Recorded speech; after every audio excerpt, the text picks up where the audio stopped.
Happy Friday. Dito na ako sa bahay.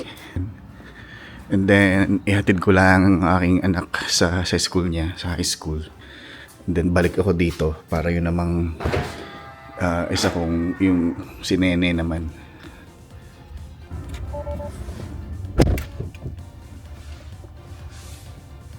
Ayun na si Kuya. Ito nga pala ang kanyang school, Folsom High School ito.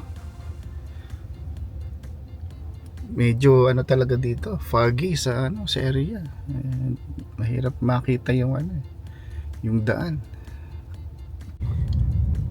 Ayun, one down. Natid ko na aking panganay. Ngayon, balik tayo sa bahay and then si Nene naman. Yung anak ko kasi, pwede naman siyang mag-bus from doon sa may amin. And then ayun, sakay na lang siya ng bus sa bus dito papunta ng school. Ang lang kasi medyo nalilate siya sa umaga kasi yung daan ng yung schedule ng bus 8 o'clock. Ang kanyang klase kasi 8:30.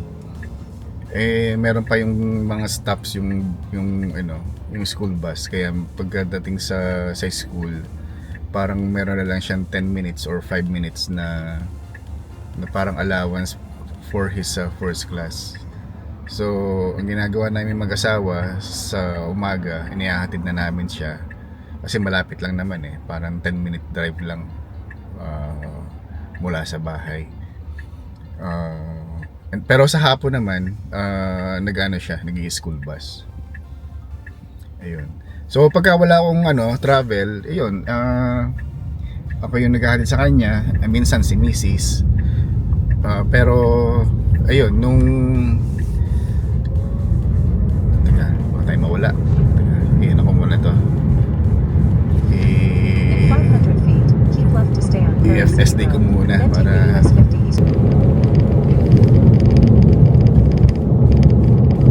mahirap makita ang ang daan. Kailangan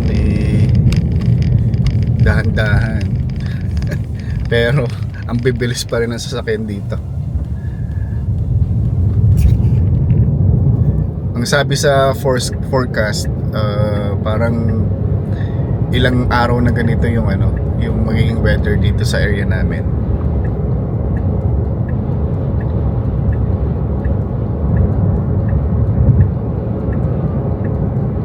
Foggy. Sa mga bago nga palang subscribers, maraming salamat sa inyong pag-subscribe at panonood. Ayun, I really appreciate it. Sa mga bagong subscribers din, dito kami nakatira sa Folsom, California. Magto 2 years na. Pero before that, doon kami nakatira sa Bay Area, sa Sunnyvale. Malapit siya sa Santa Clara, San Jose, Cupertino. So doon kami tumira for almost 5 years, 7 years. So doon kami nakatira. And then yun nga, 2 years ago lumipat kami dito sa Folsom, California. So ang Folsom, California is 1.5 hours papuntang Lake Tahoe, and then from Sacramento downtown or Sacramento City, now take exit 27 40 minutes from Sacramento kung pupunta kayo ng Folsom. Yun. So yun, salamat ulit sa pag-subscribe, and sana lagi kayong manood ng aking mga vlogs, kahit na alam ko naman minsan walang laman yung content, basta lang makapag-video ko Ayan. Pero of course, kung pwede kong i-share sa inyo yung aking mga nakikita, gusto ko rin i-share para meron kayong idea kung ano yung area namin, kung ano yung mga tindahan dito pwedeng bilhin, pwedeng puntahan, at merong sasakyan. Ayun, okay. Yun. Sana, ayun, So, yun, sa mga new subscribers, shout out sa inyo. And God bless you all. Charge muna natin tong ating kotse kasi ginamit natin kagabi. Pauwi ng bahay and then para ano na, kasi yung battery niya 30% na lang. 30%, 40%. Yun pala, 40%. So meron siyang walang kita eh. Almost 5 hours charging para ma-fully charge. Diba? Nagulat ako ah. So, si Nene naman ang ating ihahatid sa school. Say hi, Nene. Hi. Foggy pa rin. Pero maganda yung gantong weather kasi sa mainit. Kasi nung summer, sobrang init dito sa area namin. Ito yung aming daanan papuntang school. And mayroong ginagawa sa ano, doon sa banda roon. Dito na kami sa school ni Nene. Ito nga pala kanyang school, Alder Creek Elementary School. Ayan. Yun. Yung si Nene. Nasa loob na ng school. And then, pauwi na ako maya-maya. Hintayin ko lang siya mag-settle. Happy Friday! So, right now is 4:37 p.m. Magkokos ko kami ni Mrs. Konting grocery lang. And then, balik na rin dito sa bahay. Malamig dito sa ano, sa amin, sa Folsom. And then, ang bilis ng gumabi. Kita nyo ba yung ano? Maga pa lang, oh. 4:38 na ngayon. Pero madilim na. Start na siyang dumilim. Tsaka ano, cloudy and gloomy. Ito yung tinatawag na bad weather. Yung aming mga halaman, ano na eh, nagiging kulay dilaw na. Ito dati tong kulay green. Pero yan, nagko-color yellow na siya ngayon. Ito, nag-yellow na rin to. Lamig na. And hindi ko pa nga pala ito naitatapon. Itong aming pumpkin, ano ko na ito, di-dispose ko na itong aming pumpkin. Kasi baka bulok na yung loob niya.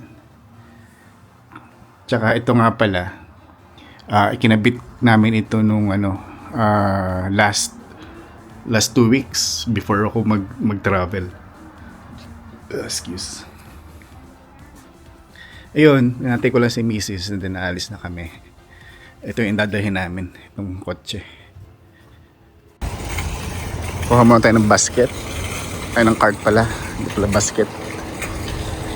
Saan tayo dito? Dito na.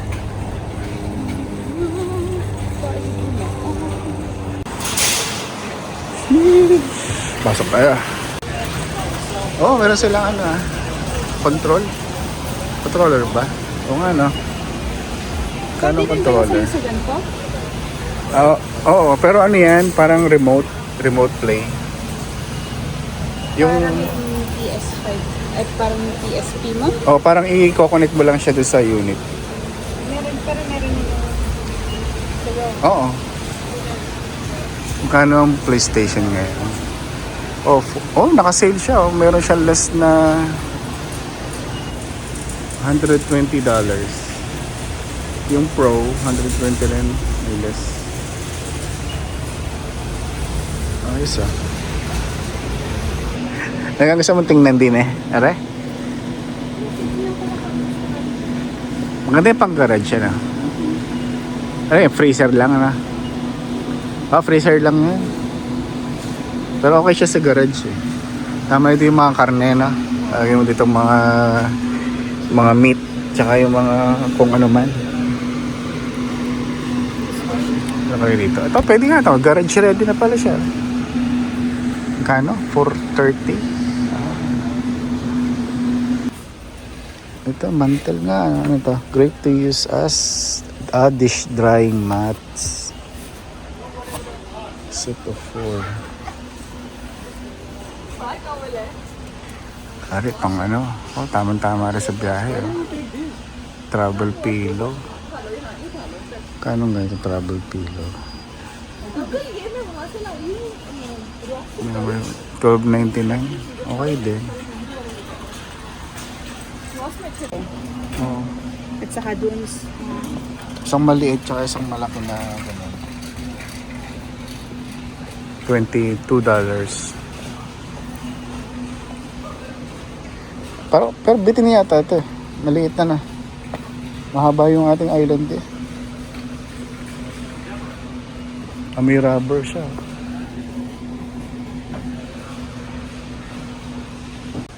Eto, nakita si Mrs. lang ano. Lomi. $400. May sale siya. 300 na lang. Ano siya, yung food waste parang collector. Diyan bilalagay yung mga tira-tira. Ayos din. Ito yung magandang pang shave din, no? Browns. Medyo pricey lang. Ito maganda rin panggupit. Dahil maganda rito sa Costco. Pagka mahina ang control mo sa pagbili, marami ka ditong mabibili.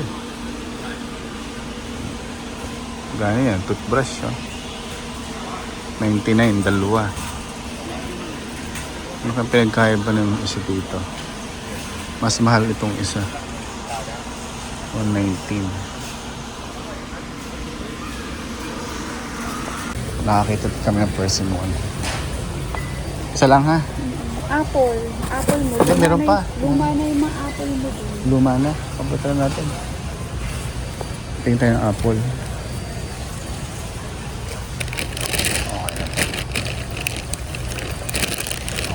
Okay lang. Meron sila ditong Wagyu beef. $59.99 per pound.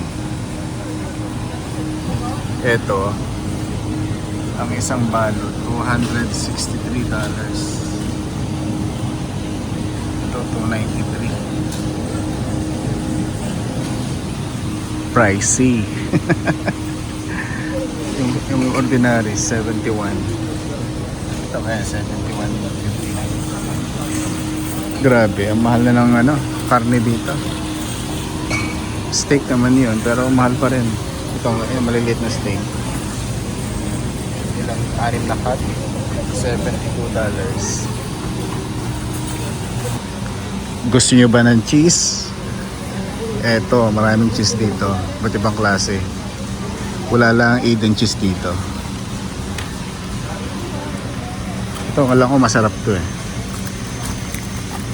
Pang to, yung pang crackers. Sarap siya. Malambot. Meron ditong goat cheese, may cow. Sari-sari na. Ito yata pang to, yung pasta. Binigrate ito.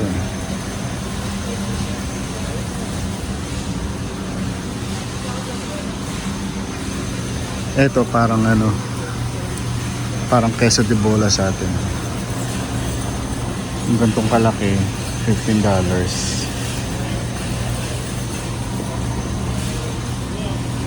Skim cheese.